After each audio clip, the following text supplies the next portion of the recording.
ಒಂದು ಐತಿಹಾಸಿಕ ಸ್ಥಳ ಏನು ಬರಿಶೈ ಟೋಂಬ್ ಅಂತ ಹೇಳ್ತೀವಿ. ಈ ಜಾಗ ಈಗ ಏನು ಈ ರೀತಿಯ ಶೌಚಕ್ಕೆ ಉಪಯೋಗಿಸುವ ಒಂದು ಪರಿಸ್ಥಿತಿ ಜಿಲ್ಲೆಯಲ್ಲಿ ಉಂಟಾಗಿದೆ.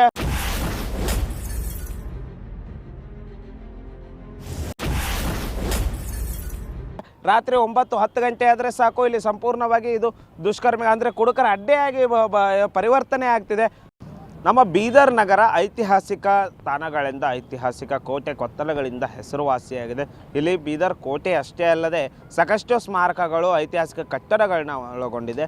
ಆದರೆ ಈ ಕಟ್ಟಡಗಳನ್ನ, ಸ್ಮಾರಕಗಳನ್ನ ಉಳಿಸ್ಕೊಳ್ಳುವಲ್ಲಿ ಎಲ್ಲೋ ಒಂದು ಕಡೆ ಪುರಾತತ್ವ ಇಲಾಖೆ ಎಡವಿತ ಅನ್ನೋ ಒಂದು ಪ್ರಶ್ನೆ ಎಡೆ ಮಾಡಿಕೊಟ್ಟಿದೆ. ಯಾಕಂದರೆ ಇವತ್ತು ನೋಡ್ತಿರ್ಬೋದು ನೀವು, ನಾವೀಗ ಶಿವನಗರ ವಾಕಿಂಗ್ ಟ್ರ್ಯಾಕ್ ಪಕ್ಕದಲ್ಲಿರುವಂಥ ಬರಿಶೈ ಟೋಂಬ್ ಅಂತ ಏನು ಹೇಳ್ತೀವಿ, ಈ ಬರಿಶೈ ಟೋಂಬ್ ಬಳಿ ಇದ್ದೀವಿ ನಾವು.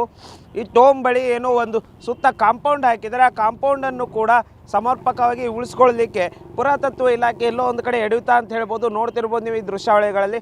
ಕಾಂಪೌಂಡ್ ಮೇಲೆ ಕಬ್ಬಿಣದ ಕಟಂಚರ್ಗಳನ್ನ ಹಾಕಿತ್ತು, ಅಂದರೆ ರಕ್ಷಣೆಗೆ ಗೇಟ್ಗಳನ್ನ ಹಾಕಿತ್ತು. ಈ ಕಬ್ಬಿಣದ ಗೇಟ್ಗಳನ್ನ ಯಾರೋ ಒಂದಿಷ್ಟು ಕಳ್ಳರು ಅದನ್ನು ಕಳ್ಳತನ ಮಾಡಿಕೊಂಡು ಹೋಗಿದ್ದಾರೆ.